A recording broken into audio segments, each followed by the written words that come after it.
Okay, it's 10 o'clock. How is everybody today? Awesome. Hi. Oh, good. It's so nice to see you, John. You look good. I am so happy to start off the show today. I'm going to welcome everybody here. I'm so glad you can all make it. On behalf of the Ontario Physical Literacy team, I would like to welcome you to this awesome presentation.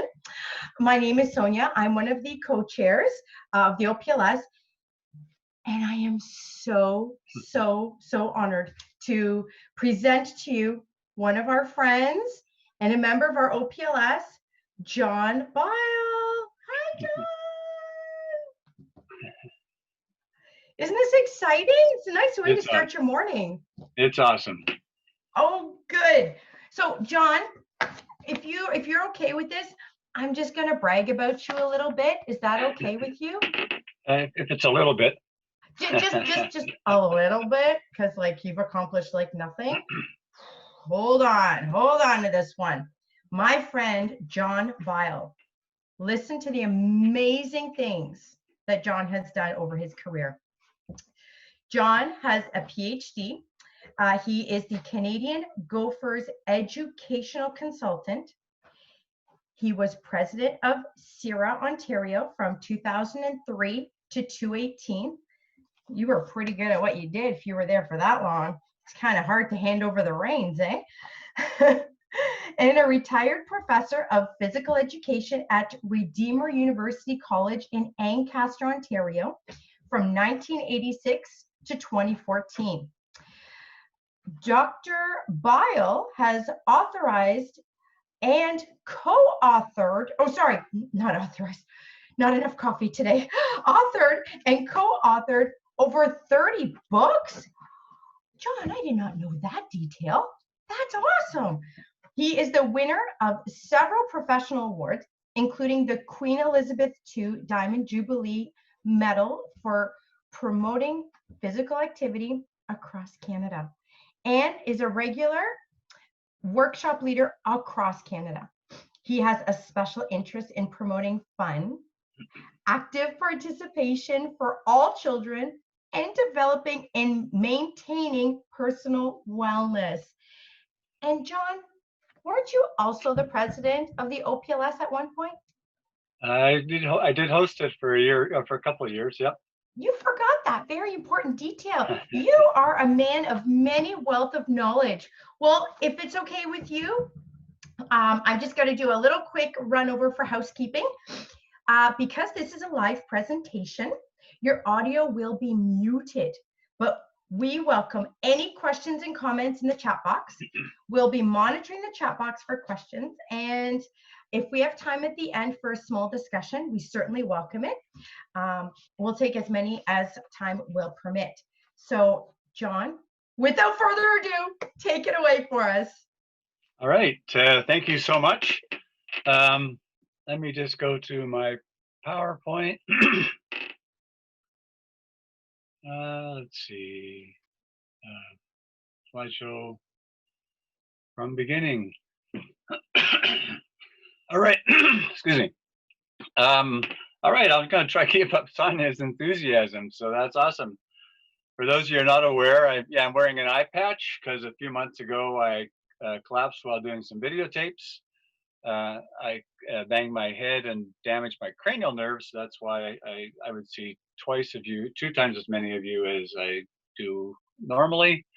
I had that because I had clots in my lungs. I had clots in my lungs because I had a cancerous kidney, and that was removed September 2. So recovering well from cancer and choosing life. And really, that's what this whole conference is about. It's about choosing active, healthy living, especially for children. So my talk today is about COVID-19 safe physical education. It'll be based on PHE Canada's guidelines, and we'll look at those very quickly, but most of the presentation will focus more on the how to do it safely than the whys. Again, you can refer to PHE's document about that. If you, if you would like every Tuesday, so that's the day, I haven't done it yet, but we'll post on Twitter or Instagram, I'll post a new activity. So if you don't already follow me, you can do that at Twitter or Instagram at Canada Go for Sport. So let's move on. Also, this I believe these talks are all being taped, so you can watch them live again later on. Also on my website, which is www.canadagoforsport.com, you will also, if you go to the workshop section, you'll get if you go down to the bottom, there's virtual workshops, and then the complete PowerPoint is available there. I'll come back to that later, but if I go too quickly, you'll be able to get access it different ways. So as I mentioned already, so basically the COVID-19 guidelines from PHE Canada are the ones that I've used and had some input into, and I think they're very good.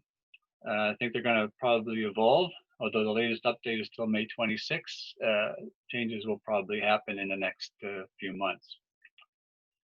Some of the key things about the guidelines, again, I'll just spend a few minutes on this.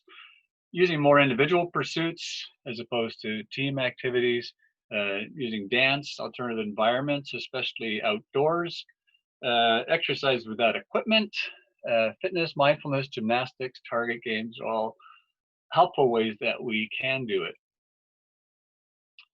In school learning, trying to keep the social distancing or physical distancing of 2 meters.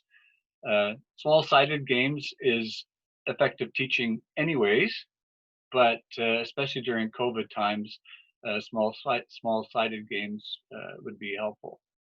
Ensuring safe, healthy equipment management, hand washing, using outdoor spaces, using physical and visual guides to move from place to place, and those kind of things. Staggering scheduling are all important things to do.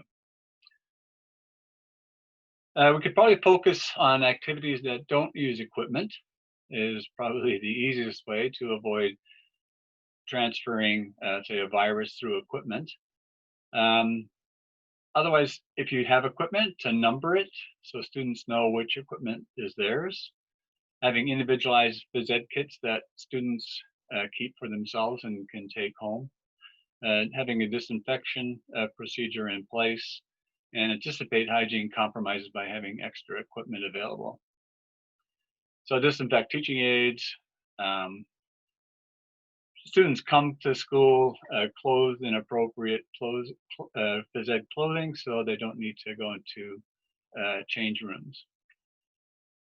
In terms of spaces, again, especially outdoors, but if outdoors gets too cold in the next few months, try to open gym doors to maximize airflow, use different stations so that players can be physically distanced.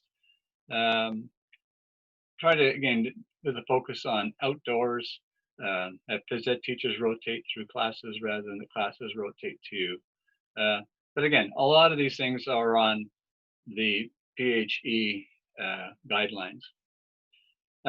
Establishing a disinfection routine. There's some discussion about this one. I think part of the procedure ought to be that students also learn the responsibility of disinfecting equipment, but some of the disinfecting chemicals need some training, and so some schools will limit that just to teachers. So let's take a look at some of the hows, which is what we're hoping to focus on. So invasion games that I think can work well, though physical distancing will need to be established, but games like broomball, field hockey, floor hockey, lacrosse, scoops are just great for all kinds of activities because we're not touching the equipment, like the ball, soccer, and Yofo. Yofo, if you're not familiar with it, is kind of like lacrosse, except that rather than having a net, it has like a two-pointed end piece, and then it has a ring that is tossed from player to player. So a lot of these invasion games will work. but with some modification. So the modification that I would suggest is that rather than having goalies, that you would use pins. So players would say knock down the pins instead of having a goalie stop the ball with hands and then sharing that with the rest of the team. The other thing to do would be to have a grid, as we've outlined here. So you would have, say, 4 players on a team, each in their own square, passing the ball. And you might have to add some rules like 3 to 5 second rules, so they're not just holding onto the ball forever and ever. Maybe add a second ball. Another alternative that I just heard from a phys ed teacher the other day is that basically they play soccer, but ultimate style. So when you have the ball, you cannot dribble. And also the defense needs to give the person with the ball sufficient space that they could pass the ball. So I think that's another great option. In fact, that phys ed teacher thought that even when COVID is over, they might use that extra rule, because sometimes some of the students in the class might be really proficient dribblers and not allow other people to get as involved as if they played it ultimate style and had to pass it. But again, the key thing here is to use small-sided games. And actually, let me just go back to that one. Sorry. The other thing here is if you're inside the gymnasium and you had, say, a couple of these small-sided games, there might only be, say, 16 players that are on the court. So what do you do with the extra players? And basically, I would put them around the outside. Sorry, I shouldn't have pressed that button. Around the outside of the court, around the perimeter of the court. They could be physically distanced. They could be additional players to the game who can't score, can't knock the pin down, but could pass it to one of their teammates. The other alternative would be to set up stations around the outside, some fitness stations. Perhaps every 30 seconds or so they would switch, and after they complete the entire fitness stations, they would switch with the players that are on the court. Sorry, John, can you share your screen? Oh dear. Sorry about that. Oh, I should have done that a lot earlier. I need to just get out and show.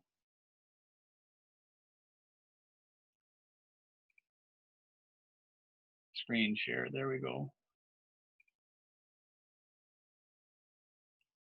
This is the one I want.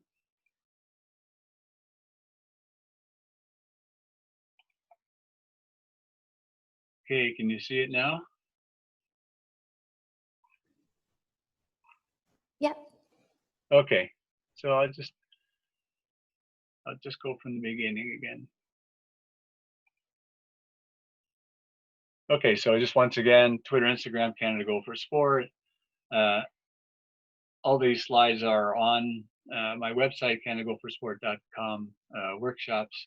You could just click on this and go to the PHE Canada guidelines.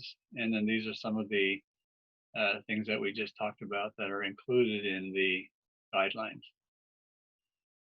Thank you, Caitlin. So this is what I suggested in terms of the layout for say a game like soccer or any of those other games. Target games. Target games work well, but players should use their own equipment and keep physical distancing from others. And I think students are also pretty capable of developing their own target games, perhaps giving them a few items and have them create their own little target game with the partner. So here's one target game. Each player here using their own hoops. This was at a conference in Edmonton, and Andy Wraithby and Glenn Young are doing the demonstration. So basically it's hula hoop horseshoe, and they're gonna try to get the hula hoop around the pylon. So we'll just take a look at that. You're on. All right, they're playing. There we go. They're playing horseshoes with hula hoop. He's pretty close, not a ringer. Closer yet, and not quite a ringer. And no, it's not quite a ringer. One more shot. Obviously, the ringer would win it, and the one on top. So that's just hula hoop horseshoes. Again, players would just use their own hula hoops, and at the end we could sanitize them. This is the same game, but hula hoop horseshoe race. So we're not waiting for each other, but we're just trying to roll it as quickly as we can to get the hula hoop around the pylon. And in this particular, when I videotaped this, I had both players starting at one side.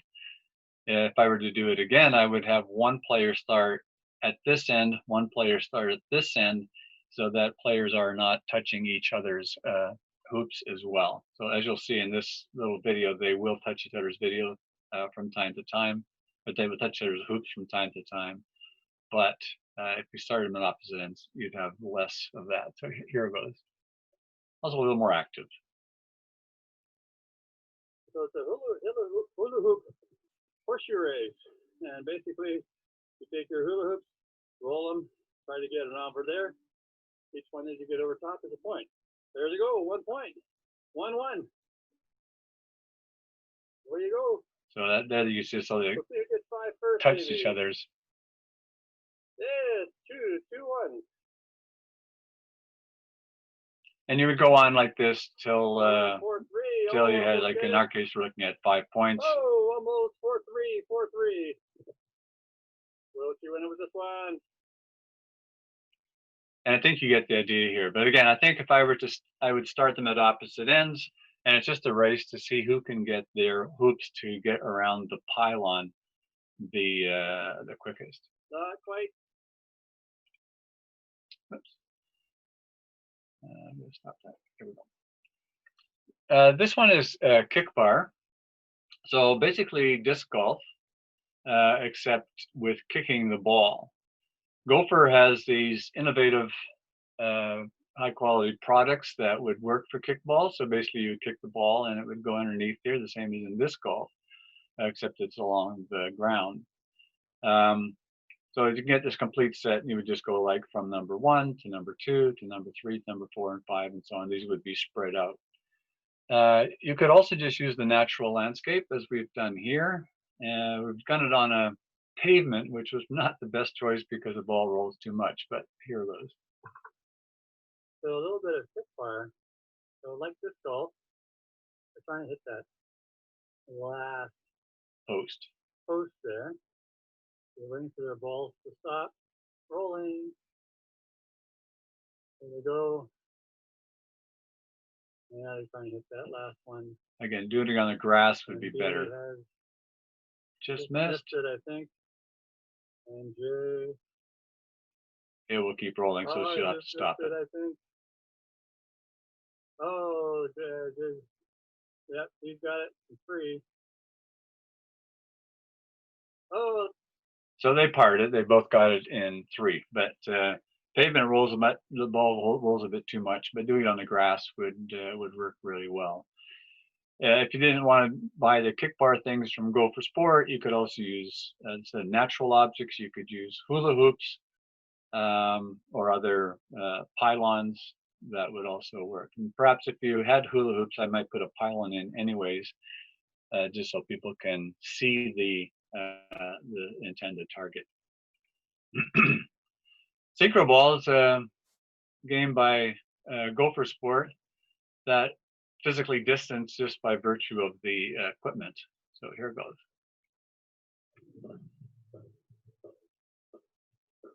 What is a popular game of football to like with Gopher's action synchro ball? Teams of 6 work together to synchronize their movements and score in this life-size version of foosball. Players hold onto custom ABS poles with handles and move laterally in a designated zone to block, kick, and pass the oversized soccer ball. Keep your entire class engaged by adding players as barriers around the perimeter to keep the ball in play. Oops, sorry.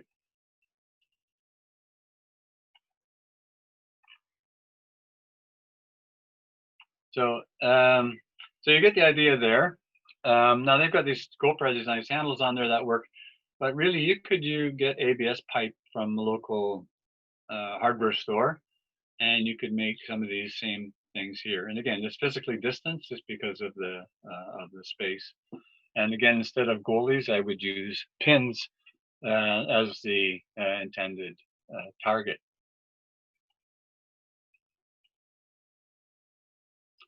Triple disc golf, basically like disc golf, except the targets are different size. So we'll just take a quick look at this one.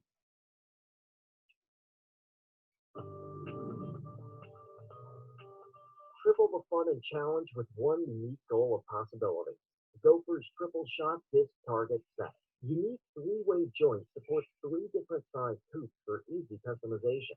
Simply change up hoop placements or swap around scoring flags for extra versatility. Play the traditional game of disc golf, now with a twist. Players can throw towards having the least number of points at the end of the game, or simply switch the score flags around so players now throw for the most number of points. So you get that one too. So it's just a different target. Included. Oops. So this here is launch baseball. There's little launchers, like a hand towel basically would work. So every player would have a hand towel, or they have these little launchers with handles on the side of these towels. And basically you would pull the towel, and that would flip the ball out.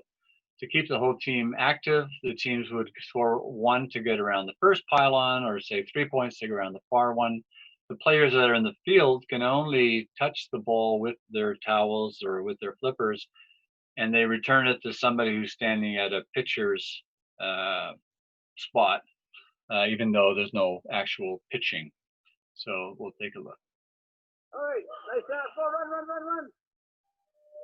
So now they're flipping it. They're going for 3 points. The blue would have been 1. The defense is trying to They get there out. They go there. Then they need to stop. And again, so they're just flipping it with these little launchers. Regular golf obviously is COVID safe because we're just using our own ball and so on. And I've enjoyed some golf the last few weeks again, and that's been great. Disc golf can be done with these Innova targets. There's some concern with COVID safety that if we toss the discs into this area, then there could be some transference of COVID viruses here. So the new rules are often suggesting to make it COVID safe that you just hit this target anywhere. It doesn't necessarily have to go in. If it goes in, that's fine, but generally speaking, you hit the target at all. So just a quick little demo here.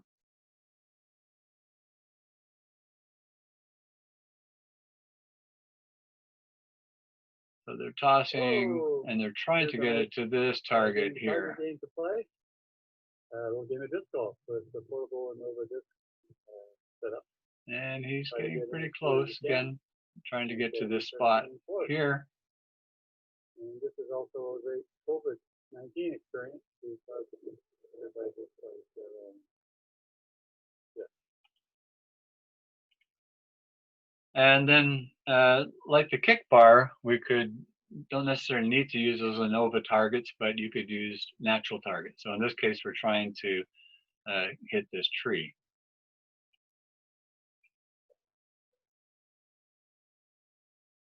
All right, playing disc golf, but we're picking different trees. Oh, it looked like it was a good line, but we're trying to get to the other tree there. See, pick 9 different trees or picking tables or whatever. A nice COVID activity. There you go. As well, if we just use our own. So you're just using natural targets. No target actually can get out either. So great activity.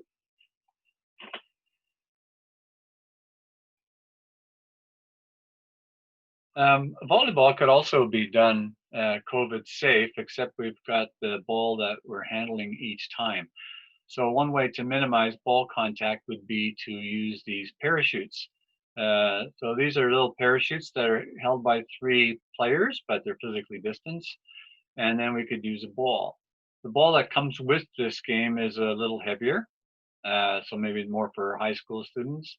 You could also use like an Omnican ball that would be lighter. So we'll just take a look at how they're doing this one. You could also have two people holding onto a beach towel. Beach towels could easily be cleaned as well. Launch using a delight ball initially, passing it to each team, passing it over. Then we'll go to the heavier ball. Oh, it lands on the ground. There was a point. So scored somewhat similarly to volleyball. Team. Fitness activities also work, and again, especially if we do fitness activities without equipment. Go for Sport has these. Thompson has a set of banners as well, and lots of activities. So here's some cardiovascular endurance ones: muscular strength, muscular endurance, flexibility, warm-ups, and so on. None of these requiring equipment, but could be placed around in a station approach and players moving from one station to the next. One activity that I've really enjoyed, Gopher has these spots that you could put out, but you could also just make them from paper, make your own, maybe plasticize them. And basically I call this game Exeropoly. So we've set up the stations are in a square. So I think I've got 1, 2, 3, 4, 6, 12, 24 stations. And basically everybody starts at the same place. And then they would throw a dice, each player on their own throws their own dice, and they would go to the number of spaces. So if they did a 5, so it'd be like 1, 2, 3, 4, 5, be at this spot. And then whatever the spot says to do is the exercise that they need to engage in. And we might specify a certain number of times. So at the very beginning, we might say, okay, so everybody's doing it 6 times. So whatever station you're on, you're doing that activity 6 times. Once they get all the way around, they pick up a marker. Could be a popsicle stick or a rubber pad or any kind of object, a playing card. And that serves as a counter. And so maybe after 10 minutes or so, we'll see which player has collected the most counters. So we'll just show you here. Playing Exeropoly here. They start at the beginning, they roll a dice at each station. They do the activity a specified number of times. We're using the number 4. When they go by go, they pick up a marker, and we'll see which player can get the most markers.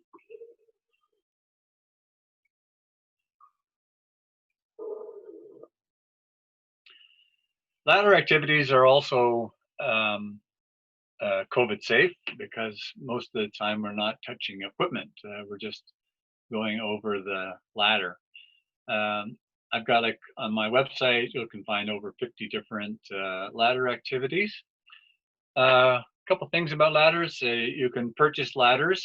One of the challenges with a lot of ladders is that if a person steps on it, it slides and it gets all out of shape. So maybe creating some ladders on pavement with chalk or paint, or in the gymnasium using tape to make ladders, or using rubber bars to set up the ladders. So if one person knocks one rubber bar, they don't move all of them out of place. Ladder activities can be done a number of different ways. They can be done just with feet. So for example, in this case, they're just moving their feet. So it'd be run sideways.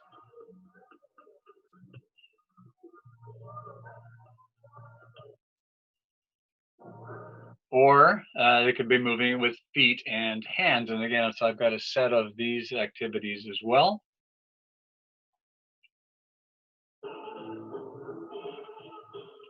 But they're not touching any shared equipment.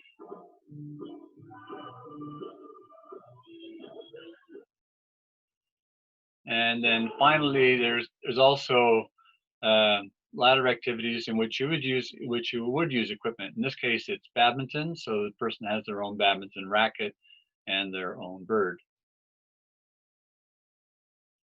more of a high school activity. Basically lunging into each rung and keeping the bird going.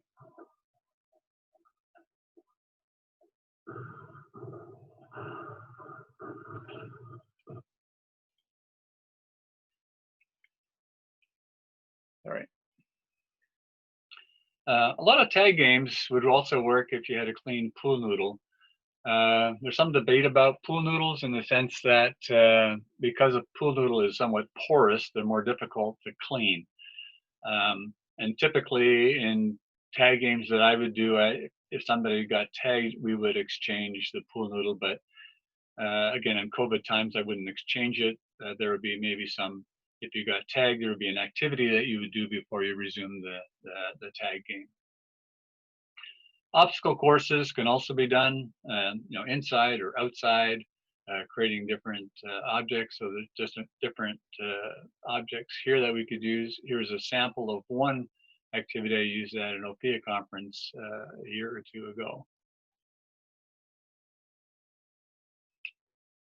I just wouldn't use the squish steppers at the beginning of the obstacle course. So those squish steppers. There's always just on the squish steppers.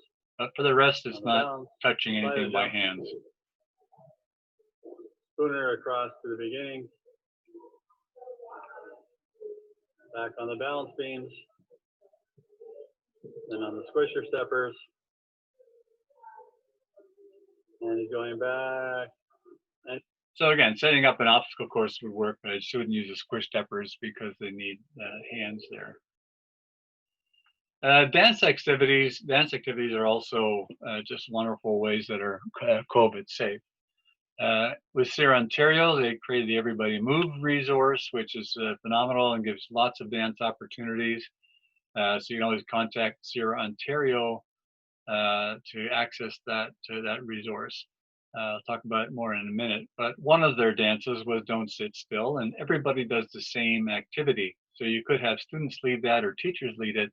But here's one example.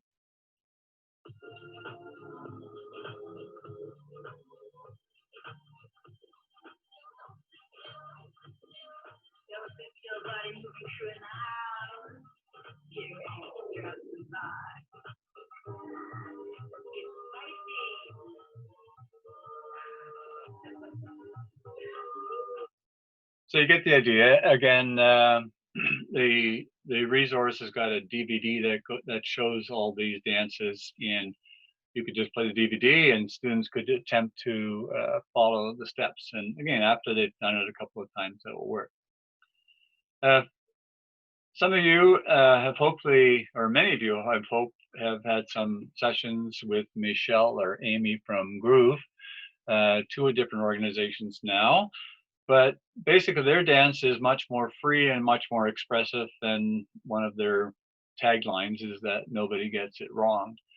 And so this was at a Sierra Ontario conference from a Sierra Ontario and Groove Education shared resource on activities and dance. This one here is swimming. So there's no real wrong way or right way to swim as you're in a space. You could even do this in a classroom.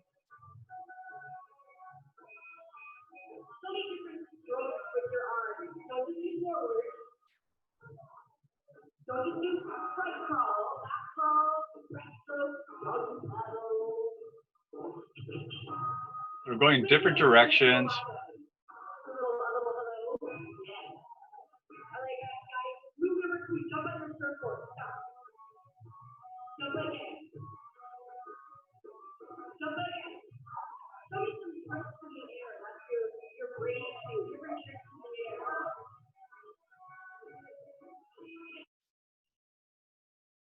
You could also do this like in a classroom space where children would dance out or move to a story. So I've done this with the Cinderella story, where she's mopping the floor and going to the prince and dancing with the prince and using different movement cues. So there's lots of opportunities to do these kind of things. If you're doing it in a classroom, you might have certain routes that you're going down one row one way and different rows the other way so that students aren't passing each other.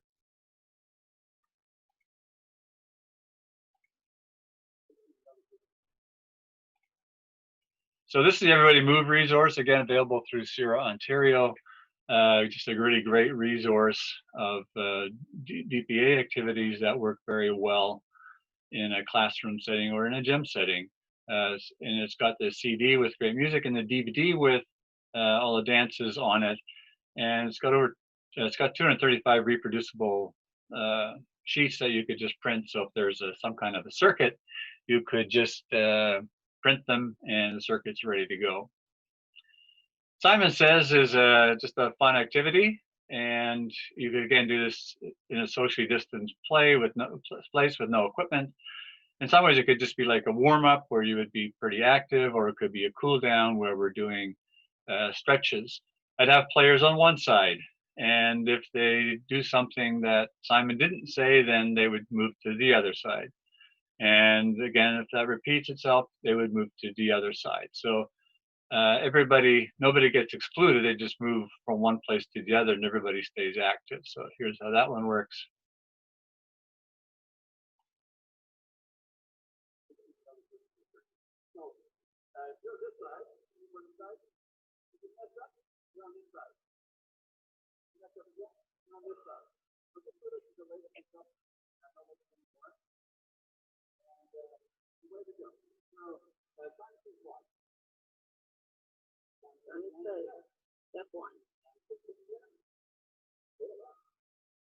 Oh, they messed up, so they switched sides.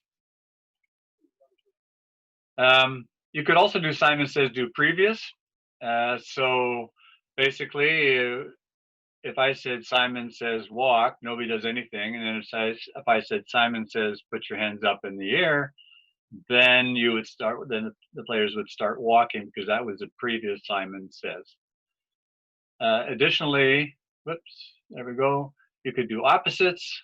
So if I said Simon Says touch your head, players maybe would touch their feet. Simon Says touch the bottom of the front of your knees, players would touch the back of their knees. There's some interpretive ways of doing that here as well. A yin yang yu is, well, it's a little more of a quick leadership kind of game. Yin is on top of your head, pointing to a player this way or that way. Yang is across your body and would point to the next player, and then you would be going to the next person. So let me just show you it in live.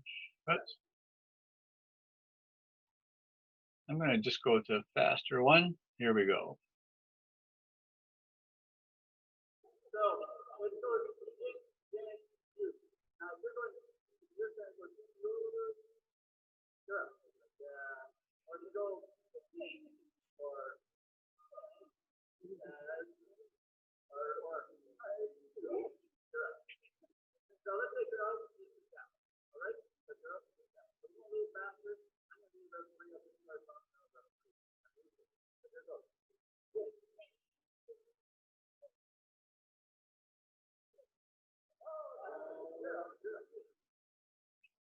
So that's how that one works. In that particular case, it was at a conference, so I just did it quickly.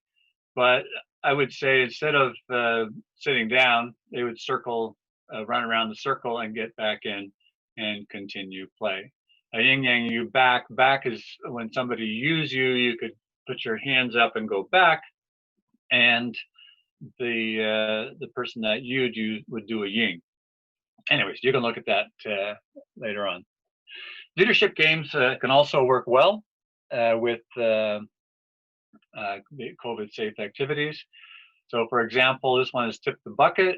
So players are somewhat physically distanced at the end of these. You're going to try to take these balls and dump them in this bucket.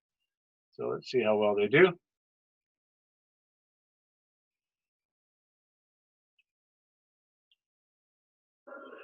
Okay, here they're carrying the bucket full of little balls. Now they need to think how they're going to do this. And they're going to tip the bucket so that it goes into there.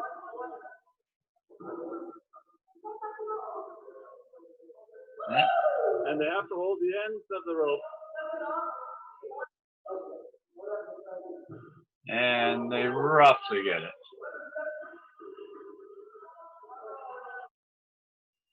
This next one, sort of similar, carry and drop a bean bag. So there's this little wooden device that's got a Velcro end, and then the bean bags have got Velcros. They pick them up and they got to try to shake it so that they land on here. They don't want to get the full Velcro on because it's too hard to get off. They want to just get a little piece of it. But I'm just going to skip over that one. Cooperative writing. Again, players at the ends making some kind of a shape or some kind of word. Architect, neat leadership game. And again, if you want, this one comes from Sierra Ontario's Follow the Leader. Great resource on leadership. One person makes a shape with the number of clothes pegs, tells it to the other person they're facing back to back, and seeing how well they can communicate their shape. Numeracy. This one here, even nod with a wall sit and run. Obviously, this was at a conference where social distancing was not an issue yet. But basically, along the one side, it would be even. Their partners on the other side would be odd. They would just show their fingers. They would do an addition. If it's odd, then this person would run to the wall and back. If it's even, this person goes for a run, and then this person would go against the wall. And rather than just waiting in a standing position, I would have them do a wall sit, where they lean against the wall and do a sit. So this is, I didn't do that here, but. Odd even. People against the wall is the even row. The people facing them are the odd row. The partners So you throw a can see here number. they just switch. The total is an even number. The even person runs, and the odd person takes the place of the even person. Oops, sorry. Again, so this finally, I'm not going to show this one because it's social distancing activities fair and square, but a great resource that Sierra Ontario just produced in September or August. All activities involving different squares. Not going to touch this one because Chris Wilson is actually doing a session on this fair and square COVID safe activities, many Sierra Ontario games, but modified to be in a socially distanced square space. So you could look at this website sometime for CHCH where they did about a 10-minute taping of these different games. But I'll leave that one for Chris to explain later on. So just to, we'll have about 15 minutes, about a few minutes for questions, about 5 minutes. Again, Canada Go for Sport website. It's got over 600 games on there, linked to about 300 videos actually now. Go for Sport, lots of different equipment, and their products are 100% satisfaction guaranteed. So they just have great equipment. If you don't like the color or the breaks before you think it should, give us a call and we will replace it. Also, as I mentioned at the beginning, got over 600 pins on Pinterest, over 300 videos on YouTube. So if you want to get some ideas on Pinterest, they're all organized in 23 boards. And YouTube, you can subscribe to there as I add new videos. Each Tuesday, I post on Twitter and Instagram. If you want to talk with me sometime, johnbile50@gmail.com, and happy to answer your questions or talk. So thanks again for all the wonderful people who inspire me and each other to go for sport, for their excellent products. And you can download the slideshow at Canada Go for Sport, and OPLS will also post a video later on as well. And I see Sonia, so Sonia will take over, and I'll stop sharing my screen. Yeah. All right. All right, that was awesome, John. Thank you for that. I just wanted to point out a few things before we jump into our Q&A really quick. I really loved your video on the disc golf. I know it's kind of one of those like hidden sports, and I'm going to be honest, I picked it up over the winter last year, And I run with it with my husband on Sunday morning on those really cold mornings. And it's harder than it looks. Whoa, that is a challenge. Do not take that sport for granted. It's hard. So I'm really glad you put that on. And I loved your volleyball option. Oh, I coach volleyball. That's fantastic. It's been so hard not being able to do that this year. I love it. Your Simon Says, did you see how many people you had in that session? Normally, like your classrooms are full. When we have the real OPLS, John's room is full. Like the people you saw at his Simon Says, like it's almost like touching elbow to elbow. It's so full. So I'm really glad you put that video in. But without further ado, because I know we only have a few minutes, we have 2 questions that came in on the chat. And as I promised in the chat, I'm going to make sure that John gets to them. So your first question, John, is many of these activities are done at a school setting. Are there any resources for virtual teachers and virtual students that is in the area that is of great concern? Yes. So easiest way to talk about that is to refer you to my website. If you go to workshops there, and then the bottom there's virtual workshops, and then there's 2 PowerPoints there, one on individualized physical education for K to 6, and another one on individualized physical education for grade 7 plus, so more high school. So if you look at those PowerPoints, then there's lots of ideas there for that people can do with say 2 people. So in a home setting, perhaps with 2 children, or perhaps with a parent and child. So again, just go to my website, go to workshops, virtual presentations, and then the 2 PowerPoints that are on individualized. That's probably the easiest way to get a lot of ideas. Excellent. And John, can I ask you one last question that came through the chat? I have here, any recommendations on modifying activities with those with developmental or motor disabilities? Should equipment even be considered? That's a good question. Yeah, that's I think all activities, we used to with Sierra Ontario, did a lot of workshops with Sierra Ontario during that time. And one of the things that we sometimes talked about is the Goldilocks and the 3 Bears, where she just has that one bowl of porridge, but really she could have put them all together and had a huge bowl of porridge, or she could have just waited for the hot one to cool down a bit, and she could have had that one, and maybe she could have put the cool one in the microwave, so she could have still had 3 bowls of porridge. So the reason I just share that story is that I think a lot of activities can be modified to simplify them or make them more challenging. So I may have gone through, I'm not sure how many different activities, maybe 30, but in a way you should have left with 90 different activities, because there's ways that you could make it more difficult, and there's ways you can make it more easy or easier. So I think with people that may have a disability, again, some of these activities you could take, you may need to simplify them. You may need to make them more challenging. So even like a ladder activity, a person might have a mobility issue, need to explore ways that we could do those ladder activities. It's probably going to be slower, but we can still manage it. So I think equipment always makes it harder.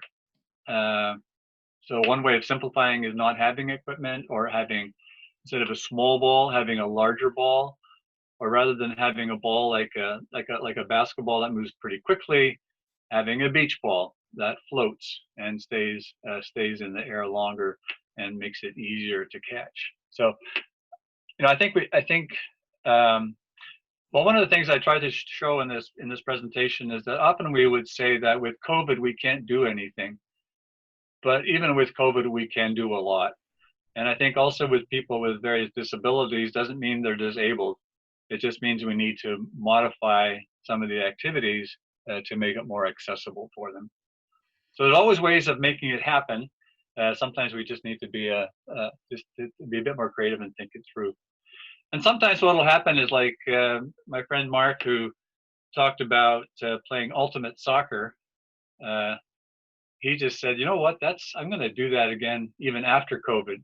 I think there's some, as we innovate during COVID times, I think we may learn some really neat ideas that we could use post-COVID times as well. I agree. Look where we are right now. This is all virtual. We are all adapting. We're all pivoting. Isn't it fantastic? And yet we still manage to draw in a big crowd because this subject is just, it's just so important to our well-being. Now, John, I have 2 more questions. I see we have about 5-ish minutes left, give or take. You mentioned a YOFO game, and what is that? Sorry if I botched that one. YOFO. No, that's okay. UFO, I think it's what it's called. Okay. It was invented by a couple of guys in the Netherlands.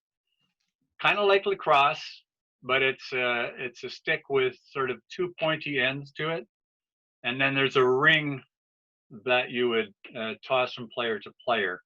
So it's played like ultimate, and you toss the ring from player to player, and it flies like ultimate as well. It goes quite a long ways.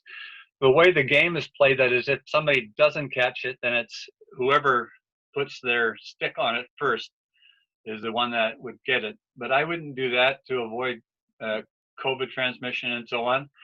I would have them just like ultimate. The other team picks up that ring with their Yopo stick and then continues that way. So that would be the only modification I would make in that particular game to make that work.